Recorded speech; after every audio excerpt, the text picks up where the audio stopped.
Welcome everybody to another Peaceful Solution Character Education Teacher Certification course class. Please be seated for those of you who are in here. And for those of you online, a quick note is you can go to the top right corner if you're on Facebook and you can download any of the books actually, but particularly we are in the self-control unit. If I could get the overhead for a minute. We are in the self-control unit tonight. Which you can see there. All right. We'd like to thank everyone for being here, and hope also you can be here for the following classes coming up all through this book. It's one of the most important units in the Peaceful Solution program. Though none can be done without, they all work synergistically together to form great moral character within us. And keeping in mind that we'll also want to really focus on practicing the Peaceful Solution.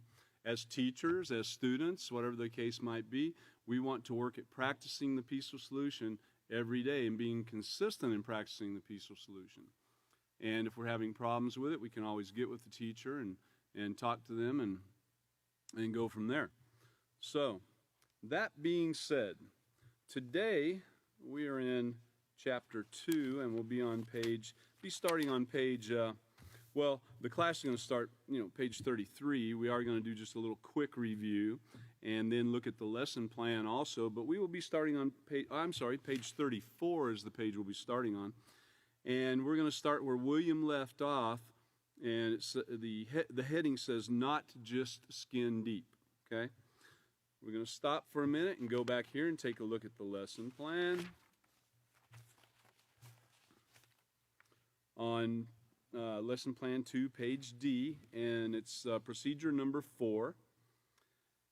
Now, it starts out that you'll want to inform students that in addition to affecting our interactions, remembering the interactions being with others and in everything that we do, emotions, which is what we're talking about in this chapter, emotions can also affect us physically and mentally. And remember, emotions, of course, they're highly influenced by influences. Emotions can really take you down or build you up, and that's part of the lesson coming forth. But we have to remember that it can do it physically and mentally. It's not just a mental thing. This can really have an effect on our bodies and our minds. All right. So it says to turn to page 34 through 40, but first I want to go back just a couple pages and let's take another look at what are emotions, okay, on page 30. Now William covered,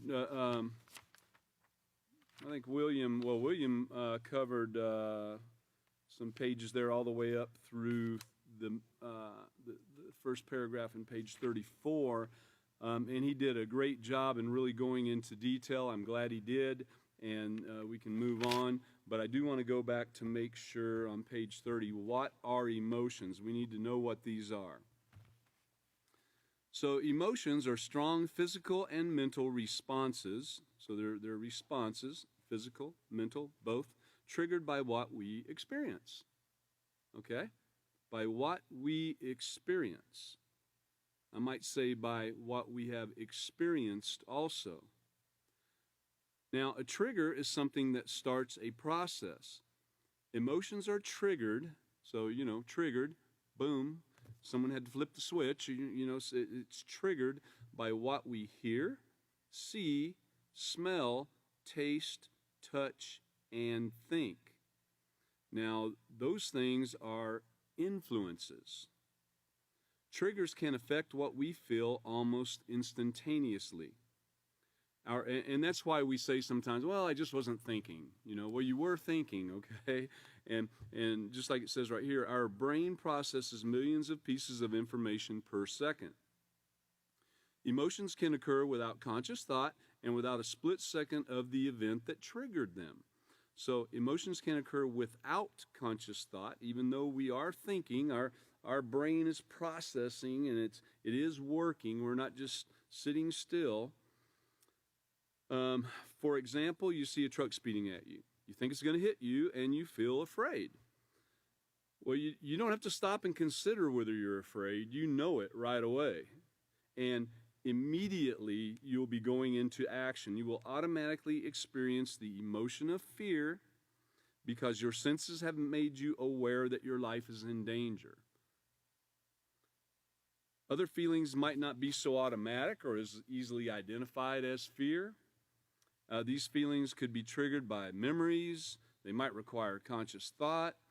For instance, you come home from school, you smell the cookies baking, and the smell of these baked cookies, it triggers your thoughts, and you begin to think about your grandma who taught you how to bake cookies. It takes you back to this era, this place in time, Because you have fond memories of your grandma, you feel glad. So remember, these emotions, they are so, so powerful. That particular one would leave you with a nice, warm, fuzzy feeling, about grandma and the cookies, and you might even be thinking of some of the other things great things that took place in your childhood, But, there's other things like the smell of burning rubber. It might take you back to a time when you were acting a fool driving a car and you got a ticket or thrown in jail or something like that. I mean, who knows? The smells. Remember, back up there at the very top, it says emotions are triggered by what we hear. So it can be sounds, could be, a song or something, or someone said a certain word that is you might not hear all the time, and it triggered something. What we see, that's huge. I mean, very huge. Smells, though. Smells, it could be that, like I just said, or some perfume or something like that, or some kind of chemical, might trigger something. I know I used to go in a lot of prisons teaching the peaceful solution. Several of us have. We would go in, and I know that the other men experienced the same things I did. There were a lot of smells in there, and, one of the things I remember that was almost in every prison that stood out was the smell of bleach.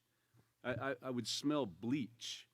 And so I don't know if it was used on the floors or walls or desks or where, but it was a distinct smell of bleach in almost every prison that I ever went into.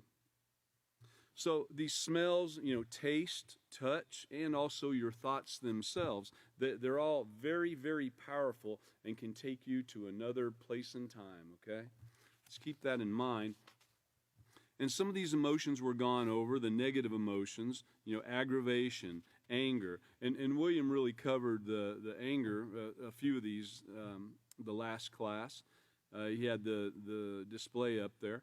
But the anger being a strong feeling of displeasure, resentment, or hostility, but it's a strong feeling. It's a secondary thing that occurs when you don't agree with something. You don't agree with being embarrassed, or you don't agree with the fear that you feel, or you don't agree that you found out that someone stole something from you, or what have you. It's something like that is what would trigger it. And so you can look at all those. We're not going to go all through them tonight, but then on the next page, you've got positive emotions, which in feeling accepted, I think everyone likes to feel accepted, and it gives you a warm feeling. Emotions of the being accepted and affection and appreciation, all these things. These things are positive emotions. So I'm not going to go through the next page. William covered that quite well last class. And we're going to go ahead and turn to page 34 and get started now. Now, not just skin deep. Emotions, whether negative or positive, are powerful. They have the capacity to affect you both physically and mentally. So let's stop there for just a minute. Now, emotions, as we know, the emotion of anger, it's not necessarily bad. It's what you do with it after it hits that point. It's what your next step is. So something has triggered it, you're angry, you don't agree with something, and now, has anyone in here, you don't have to raise your hands, but I just want you to think about it. Have you ever experienced the next step of anger? If you were to take it in the wrong direction, the next step could be rage. Now, rage, if you've ever gone off on somebody and started yelling at them, calling them names, threatening to beat them up or something like that, you're there, you know? You're already there. You've had a physical and mental change, and you can't blame it on anybody but yourself.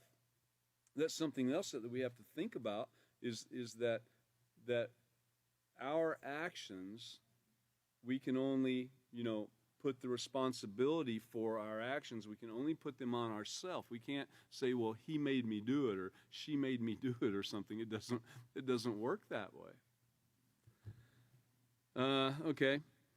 Physically, emotions can cause us to experience intense reactions within our bodies. For instance, some emotions can cause a flushed face, and you can see this on people sometimes too, especially if the person has really fair skin. You can see them get flushed, and you can really know, depending on the situation around, you can really know if the person is embarrassed by the conversation or what was just asked or so forth, which gives you some knowledge as to where that person stands. Of course, you can tell when someone is angry or they've gone to the point of rage. So like when you're embarrassed, the faster breathing is when you're angry, the butterflies in the stomach and goosebumps on the skin, like when you're nervous or afraid. We've all experienced these things at one point or time. And as hard as it may seem to believe or understand, these things are controllable. I know they might not seem that they're controllable, but just like when you're nervous or afraid, with practicing the peaceful solution on a steady basis and learning to control your emotions, you can get to a point where you don't as readily go into that area of getting that the goosebumps or the what they call butterflies in the stomach, being nervous and anxious and so forth. Let me read this next paragraph and talk about it, and then I want to go back to something. But mentally, emotions can result in feeling energized or worn out. All right? Now that's important to know. If you're in a joyful, accepted mode, your emotions are flowing positively and everything, it's going to energize you. You'll feel like you can do anything. You could work some long hours to finish a project and so forth. But if you're working on a project you don't really like, and your emotions are affected by your thoughts and everything, why am I even doing this? Why do I have to do this? They're making me do this thing, and I really don't want to. You're gonna feel very worn out by the time the day is over with. And again, you can control that situation. Now, once you're in that worn out mode, it is hard to get it back and get energized. But interestingly enough, if you're in an energized mode, if you're not careful, you could get in that worn out kind of depressed mode. And we'll talk more about that in just a minute.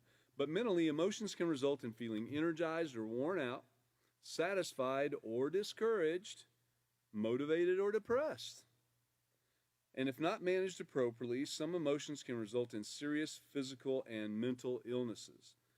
I want to look at a word here real quick. And I saved it here.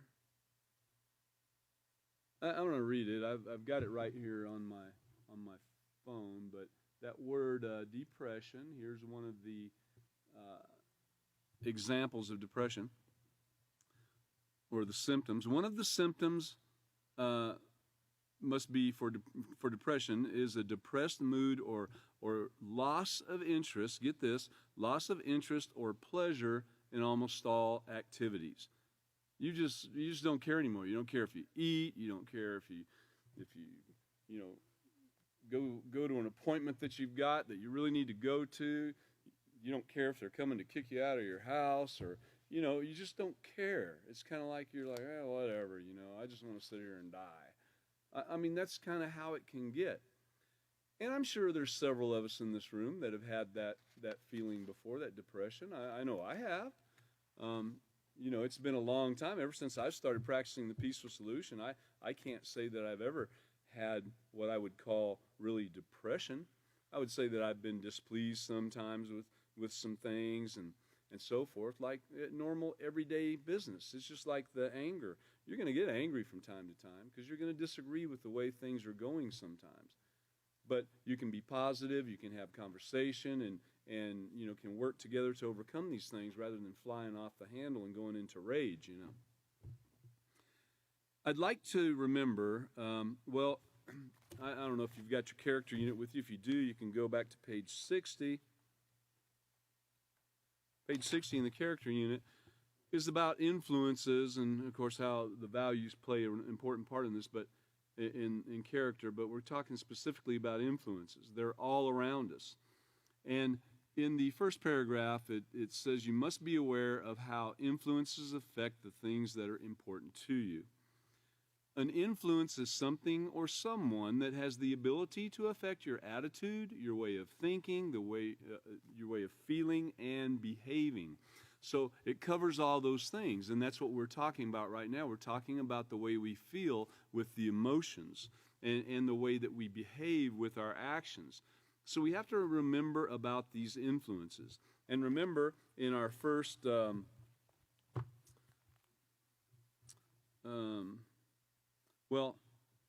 we read a moment ago that everything you see, hear, smell, etc.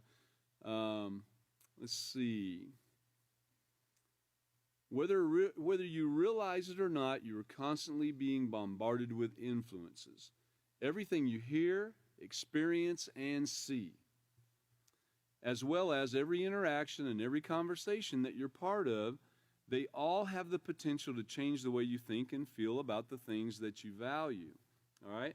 So we've got to remember about these influences. And on the next page, on page 61, there's a few things on here. It says, test your knowledge about influences. It says, which of the following are influences? And it's got a long list. And they're all influences. Jobs, community, advertisements, designers, books, songs, commercials, alcohol, school, food, sports, business, animals, drugs, styles, environment, movies, teachers, peers, magazines, the internet, odors, video games, media, musicians and singers, religious leaders, movie actors, and TV, family, billboard, colors, politicians, friends, and you could go on and on. All of these things are influences. And if you think about those peers for a minute, we can turn over a few pages. Turn over a few pages to page 70. And this is one of the things that can have an extreme effect on your emotions, is peers. Peer power, page 70. If you look down to about the third sentence, it says, having friends is great, but friends can also influence each other in negative ways. And we're talking a little bit about positive and negative influence here. Mostly negative right there, but here's the problem. If your friends accentuate the negative and not the positive traits in their character and encourage you to do the same, they're influencing you in a negative way. That's friends, co-workers, family members, everybody that you're around. You've got to keep that in mind and really be careful about what you allow yourself to listen to. It's called negative peer pressure, and it comes in all kinds of different forms, okay? Just like you to keep that in mind, because these things, influences, peer pressure, these things have an effect on our emotions and how we end up feeling and acting, okay? All right, so let's move on down. Emotions can really wear you down. All right, emotions such as anger. It's just like Con Benjamin said in the last class. He covered it quite well. It's a secondary emotion. Don't let it go to the next step of negatively, of rage. And then we've got anxiety. That's another word right there that we might want to look at. I've got it here on my phone. And you can see it right here if we can get the overhead. Okay, so anxiety. A feeling of worry. Sorry about that. A feeling of worry, nervousness, or unease. It's really hard to see right there, but a feeling of worry, nervousness, or unease, typically about an imminent event or something with an uncertain outcome. On down, it's talking about psychiatry, anxiety being a nervous disorder characterized by a state of excessive uneasiness and apprehension. And it actually can drive people to have what they call panic attacks. Now, if you've ever had one of these things, it's kind of a scary deal because you'll think you're having a heart attack. In fact, I would think the first time anybody ever has one of those things they call a panic attack, I'm sure they did think they were having a heart attack because it attacks right there, and you're like, what's going on? You know. So you don't want to get to that point by any means. Now, the emotions such as anger, anxiety, fear, guilt, and jealousy can cause stress or tension to build in our minds and bodies. Think of it like this. Your body's a complex structure composed of organs and systems that perform various functions. And I'll tell you, these things have to work just perfectly together. Everything must be balanced. Again, synergistic. Everything working together. Work together precisely for you to function at your very best.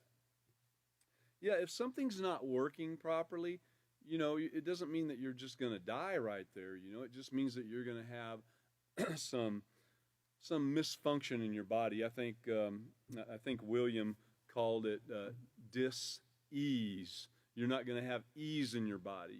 You could have, everybody says disease, but he broke it down into dis-ease, So that's something important to remember. If everything is not balanced and working precisely, you can't possibly function at your very best.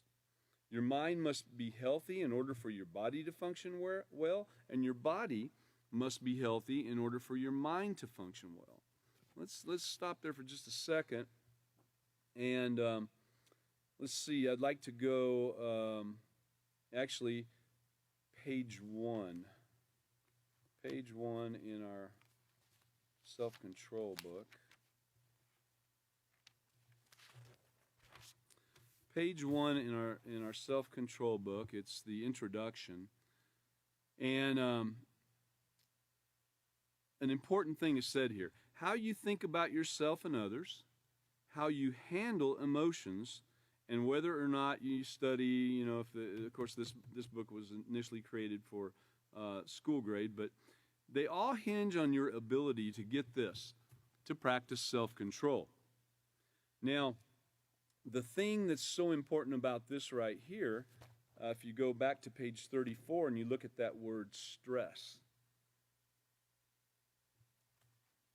Page 1 talks about your ability to practice self-control and how you handle yourself hinges upon your ability to practice it. And what's important about this is practicing self-control constantly practicing self-control is going to train you to be able to handle the stressful situation. See, when everything's going real smooth and you're just joyful and everything's going your way and it's a beautiful day outside and everything, you can handle just about anything until some peer pressure comes along or some negative influences come along or you're put in a very pressurized, stressful situation. You're just told it's almost the end of the day and you're just told you haven't met a deadline. You're working on a project and you find out you don't have everything that's ready or that you need to finish the project, but it has to be done. There's many things that come our way that are immediate, that we didn't count on. You're with a group of people and and someone pulls out some drugs or some paraphernalia like that, and everyone's partaking of it, and now the stress is on for you to stand up against it. Someone says something, a racial or sexual joke or something, and everyone's laughing at it. What are you going to do? You're going to laugh at it, or are you going to stand up and tell them they need to stop? So the stress is on, right? The pressure's on. And when you practice the peaceful solution, it really shows under stress. That's when it shows up. Because what you do and what people see you do, it shows. It shows how you handle those situations. And it shows you've been practicing, respect. It shows you've been practicing self-control. It shows you've been practicing acceptance, all these things, and taking responsibility. So you're practicing the entire program, and it shows. So on page 35 at the top, let us compare how our bodies function with the process of following a recipe to bake a cake. Now this same example, or close to it, was used when talking about also the difference between a mistake or a bad choice, okay? So too much of one ingredient and not enough of another will yield poor results when baking a cake. You got to have balanced ingredients. So in the same manner, certain stress within the body over a long period of time is like not following the recipe for the cake and putting in 2 cups of salt and only a teaspoon of sugar. Well, everybody's going to know it too. When they take a bite of that cake, they're going to be like, whoa, what did this person do? So unmanaged stress has the ability to negatively affect the way the various systems and organs function, causing the body to become unbalanced in much the same way as the cake that was cooked indirectly, with the wrong ingredients. It's unbalanced.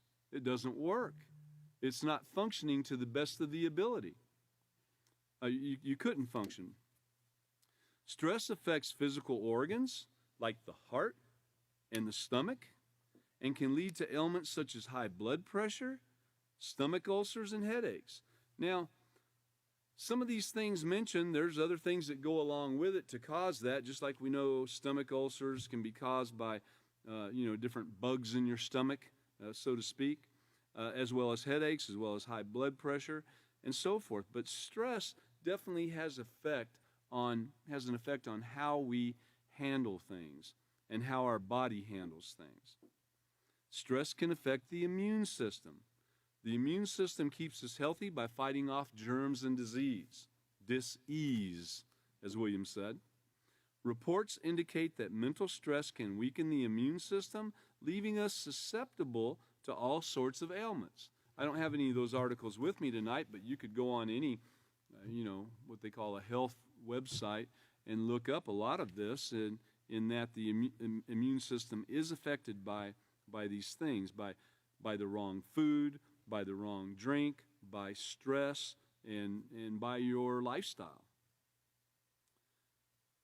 So it leaves us susceptible to all sorts of ailments such as respiratory infections, heart disease, and cancer. Stress also hastens the aging process and is the leading cause of suicide. So people that have not learned how to handle the stress in situations, people who have entered into a stressful situation or a situation in which the pressure is on for them to do a certain thing, and they can't handle it. They haven't learned, of course, through the peaceful solution, they haven't learned on how to handle that stressful situation or handle that pressure and how to stand up against the negative. And they don't know how to handle it, and they go home and they're depressed and not eating and not caring about what they're doing, and it can lead to suicide. This is why it's so important to practice the peaceful solution. Just like we talked about on the previous page, that stress and the tension that builds in our minds and bodies. And to not get caught up in all that depression, it is a pity party, but if you say that to someone who's depressed, they're like, you don't even know what you're talking about. Because when you're depressed, real depression, it's like as far as you're concerned, nobody knows what you're going through. But there are people that do know because they've been there. And yeah, it's a tough situation. So to keep out of that depressed mode, you need to practice constantly this peaceful solution, And really, if you guard what goes into your mind and guard the situations you get involved in and learn how to handle those pressurized, stressful situations, you'll be much better off, and you'll be able to say, one day that, wow, I can't remember the last time I was depressed. I mean, really depressed. I'm not talking about being a little sad about something or something's not going your way. I'm talking about real depression where you're not eating, not getting up, not going out, So, all right, we have a saying down there at the bottom, or a warning. Daily hassles are hazardous. The University of Michigan sociologist,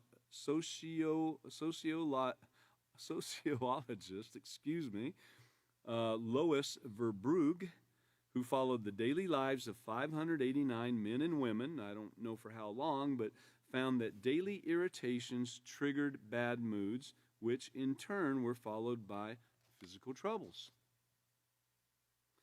So, keeping all that in mind, let's go back and see where we are on our lesson plan. We want to make sure we stay on top of that. Procedure number 4. So it said, have students turn to pages 34 through 40 to the sections entitled Not Just Skin Deep, Emotions Can Really Wear You Down, Tips for Overcoming Stress, Emotions Can Really Build You Up, or we'll be talking about the positive emotions, and Emotions Can Really Be Confusing. I would say that that's a true statement right there for sure. And then it says to have students complete each of the accompanying exercises, which if you're in the right environment, in the small classroom environment, that's a wonderful thing to do, and you have that one-on-one interaction with your students. In this type of setting, it's not quite as simple to do, but we can, take a moment for thought. Allow as many students as time permits to share. Okay, we won't be doing that tonight, but stress that an important aspect of living a healthy life, physically, mentally, and emotionally, is to learn how to manage and control emotions. And that's what we've been talking about for the entirety of this class so far, is handling those emotions. Let's go on over to page 36. And I encourage you to do this when you get an opportunity. It's great to do, to write down the things so you can see, you can actually look at it yourself, not just thinking about it, but actually write it down. It's not as easily, you can't change your mind as quickly if it's written down right there to stare you in the face. So think of a situation in your life where you have experienced stress. Okay, everybody thinking about it? Think about a time you've experienced stress. I can guarantee you there's a conference that I go to here in about a month on a yearly basis. And man, I'll tell you what, sometime between a month and 2 weeks before that conference begins, I can tell the pressure's on. I can tell there's a little bit of stress, And of course, over the years, again, we learn how to manage it, just like we talked about before, learning how to manage the stress, learn how to manage the pressure, learn how to get the job done and take responsibility and so forth. So, well, for instance, you come to class, find out there's going to be a test, and you didn't study for it, or you were just told to come to the front of the class to read your book report. Did your heart rate increase? Did your palms get sweaty? Or whatever the situation was you were thinking about, the stressful situation, the pressure-filled situation. Everybody could think about that and think about what you remember about it. Did you get sick at your stomach? Some people, I know somebody who just can't bear to do any kind of interview on camera, and they just get really sick to the point where they could vomit. They get so sick at their stomach. And that's our emotions letting it take us to that point. And so a lot of times when these situations are occurring and we're trying to figure out the right thing to do, one of the things that always comes to mind, and I'd like to take this opportunity to thank William for bringing this up here, but you can stop, use the STOP acronym, which we've been learning in the self-control unit also. You can stop and think and consider your options, and then, of course, proceed with the right choice. Now, again, just like we talked about sometimes, just like in the example given of the fear of a truck fixing to run you over, there's not really a lot of time that goes into conscious thought. It's more of a knee-jerk action that you've learned because of the fear, and you've processed the information so quickly because you see the truck there and you know if you don't get out of the way, something bad is going to occur, right?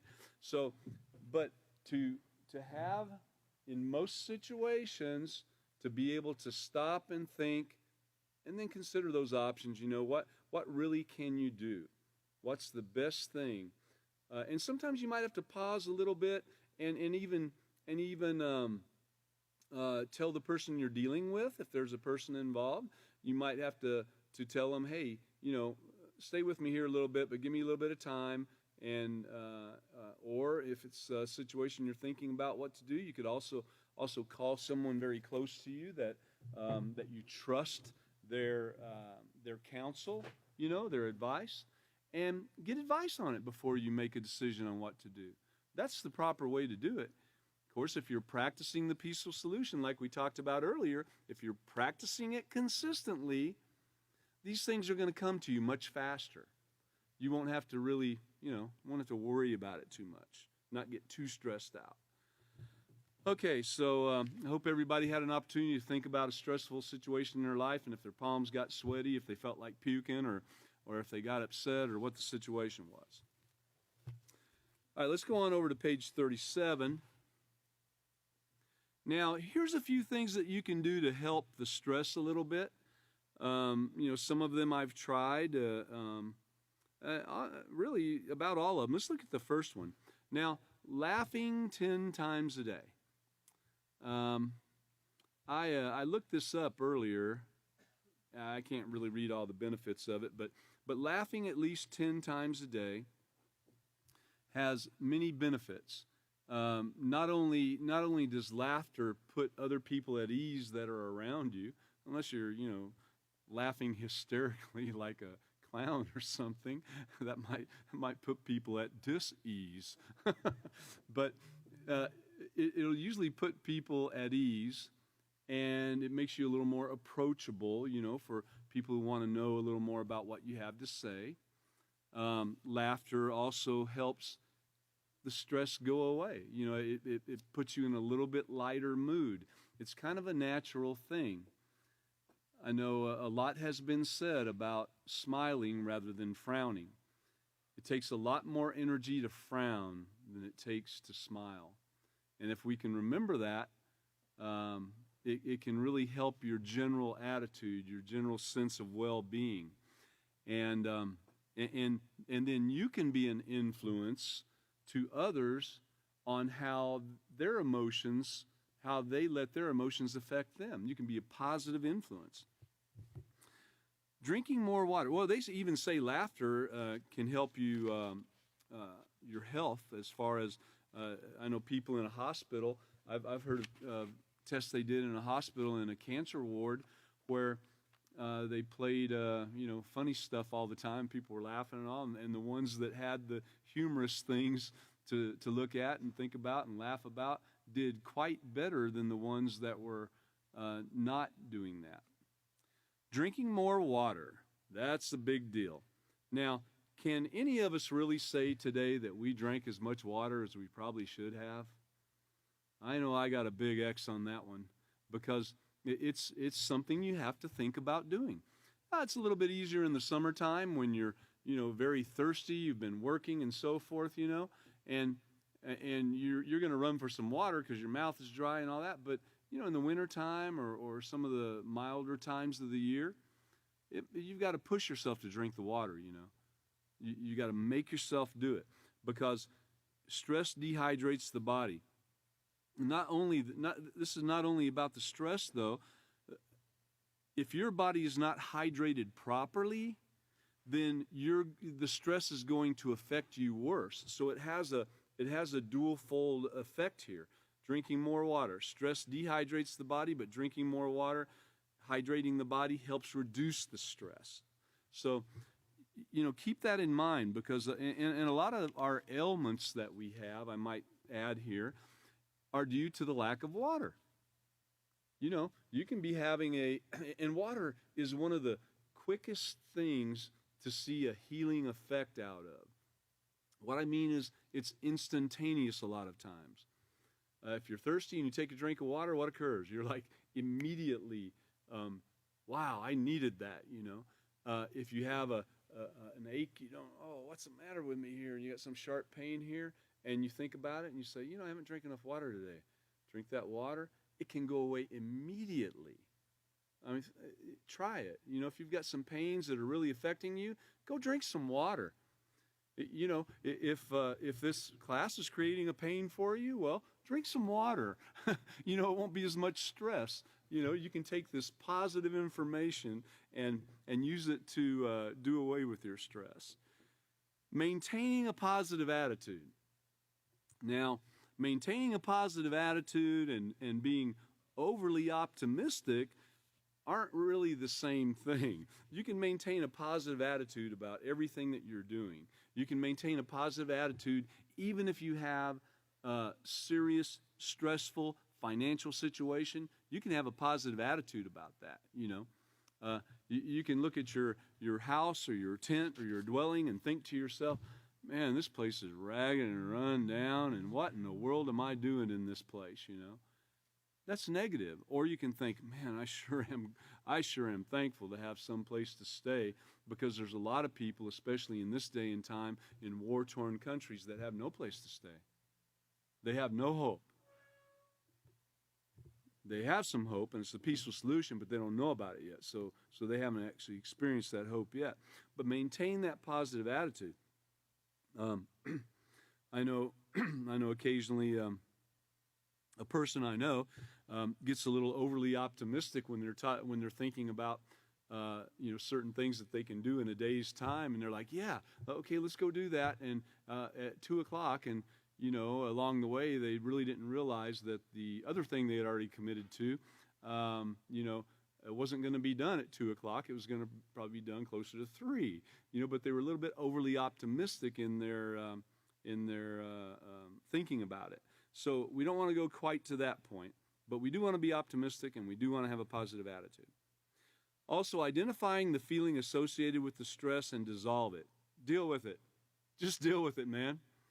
One of the things that we want to try to do every time is, if we have a problem with somebody, if somebody has said something that we were a little bit angry about and disagreed with, rather than holding a grudge and letting that build and build and build, we need to go settle it right away. I mean, I don't mean go and punch him out. That doesn't settle anything. You need to go settle it. Sit down and talk with the person if you possibly can. If there's no talking to the individual, then talk to your trusted person that you trust their advice and their counsel, and talk to them and see what can be done about it. Might be they know the person too and can go talk to them on your behalf. So always think about dealing with it, and that gets rid of a lot of stress.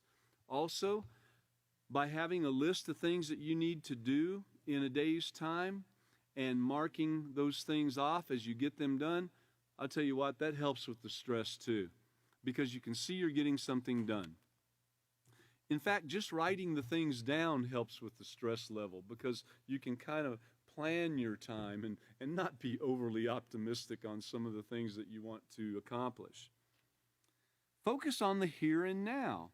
We can know that we have things to do, things that are coming up, but we don't need to get overwhelmed with something that's going to be taking place, or we think is going to be taking place in a year or 8 months or whatever the case might be. You don't have to get overwhelmed with it. You need to focus on now too. Yes, be aware of the situation, but focus on the here and now, because you can do something about it right away. And don't focus on the past for sure, because there's really nothing you can do about it. It's already gone, man. It's history. But you can take care of the here and now, and you can change your life. Massage the back of your neck. Okay. You're feeling kind of stiff back there and everything? Massage the back of your neck. It does help, especially if you're drinking enough water. All those things go together. Take some deep breaths through your nose, letting them out slowly through your mouth. One of the things that I understand that breathing through your nose does is it helps increase the intake of nitric acid, I believe it's called, and that has a great effect on your body and your mental well-being. And so that is something that you really you can get in other ways, but breathing through your mouth and just, you're really not going to get it. At the time you need it the most, you're really not going to get it. So take time to stop and breathe through your nose. That's what it was made for, actually, right? So, and then think of all the things that you're thankful for. You know, we all have things to be thankful for. Even those in the war-torn countries that I mentioned before, even they have things to be thankful for. They're alive, some. I mean, if they're not going to even be worrying about whether to be thankful or not. So, you know, everyone can find something to be thankful for. If they have some water to drink, they can be thankful for that. And I'm not trying to be. I know, you know, someone could be watching out there or here and think, well, what do you know about it? You know, you're sitting up there. You know, you got a shirt and tie on, and you know, you probably had a glass of water before you came into place. We're in shelter right now. Well, I know a little bit about it, and I know a lot of people in this room know a little bit about it also. You know, that's the great thing about the Peaceful Solution. When I meet the teachers of the Peaceful Solution, and when I meet the students of the Peaceful Solution, man, everybody has stories. And everybody's stories are a little bit different, though some of them are similar. And, you know, it's great to actually talk to one another and hear another story and find out what they went through and how they came through it and how they managed to even hook up with the Peaceful Solution to be learning this great program and wanting to change their life. You know, so think of the things that you're thankful for. Don't think of the things that you're not thankful for. Nobody wants to be around a complainer. A complainer is that, you know, we can go back to the influences on page 60 in the character manual and know that influences are all around us. And an influence is something or someone that has the ability to affect your attitude, way of thinking, feeling, and behaving. If you got someone complaining, man, it can take your attitude down if you let it. Remember, it has the ability to do it. You don't have to let it, but it can. And so you're using some energy to fight that, to not let it go there, you know. And so it's better to be positive about things. You know, if you're kind of prone to complaining about things, hey, write down the positive things in your life and look at it before you step out of the house, you know. Think of all the things you're thankful for. Count to 10 and think of how someone you respect would handle the situation. Well, that goes back to this right here. Count to 10, you know. Stop, think, you know, stop, count to 10 or longer. Think about your options and proceed with the right choice. Think of how someone you respect would handle the situation. Everybody has somebody that they truly respect and honor and really consider their advice to be truthful and just totally true and are willing to do what they say. Everybody has someone like that. Everybody does. They might not be, you know, right here sitting next to you each and every day, but I bet all of us could pick up a phone, all of us that have a phone, or get someone else to call on the phone, and we could, you know, if that allow us to use their phone to talk to that trusted individual in a serious enough situation. I think just about anybody would. But we all have the ability to check with someone we respect on how they would handle the situation. I know everyone sitting here sure does, and I know you out there watching do too. Because you wouldn't be watching this right now if you didn't, okay? All right, so down at the very bottom, everyone experiences stress, and the key is to take action to reduce your stress. Well, don't wait till the stress comes to say, I need to do something about this. Start in advance. Start in advance by practicing the Peaceful Solution Character Education Program, practicing it consistently in your life so that when the stress comes, you know how to handle it. It's kind of like anything in your life you're trying to change.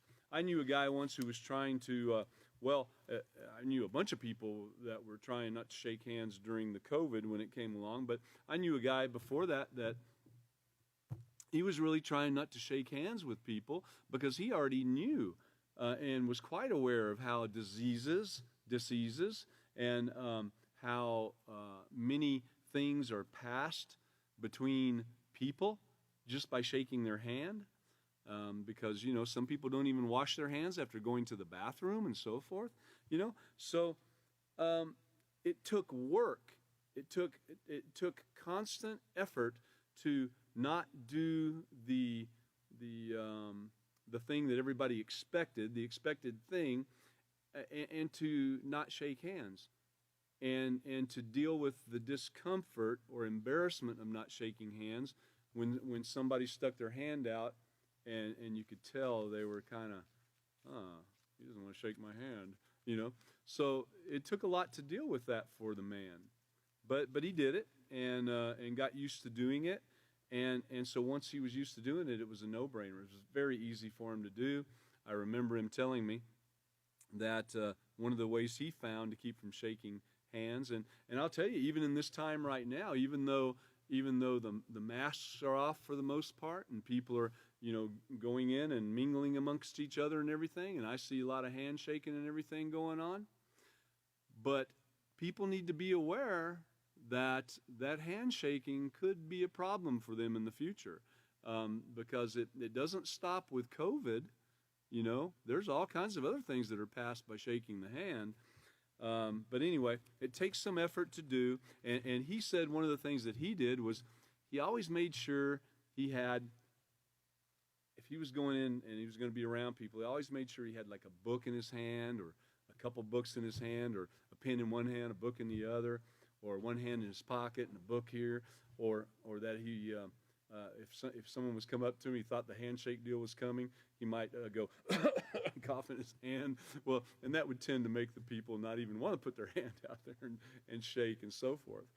Of course, he did tell me of one time when a man saw him, sneeze in his hand. The man said, "No, that's all right." He still held his hand out there to shake his hand. So there are people out there that have no thought about it.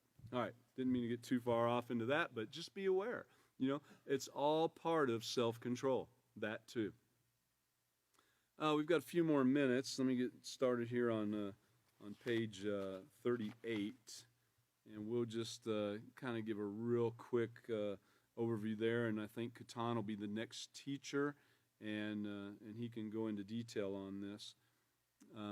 Okay, emotions can really build you up. Now, see, this is going to be talking about the positive emotions and the positive experience and everything that come with that. Just briefly, it says, now that you have evaluated the effects of negative emotions and the stress they cause, let's analyze the effects of positive emotions. For example, the feeling of being appreciated can lower stress and have a beneficial effect on both your mind and body. All right, so yes, we've talked about that a little bit already. Like I said, he'll go into detail on that, but then there'll be an opportunity for you to think about a positive experience that you had where the positive emotions came forth and how you felt when that took place.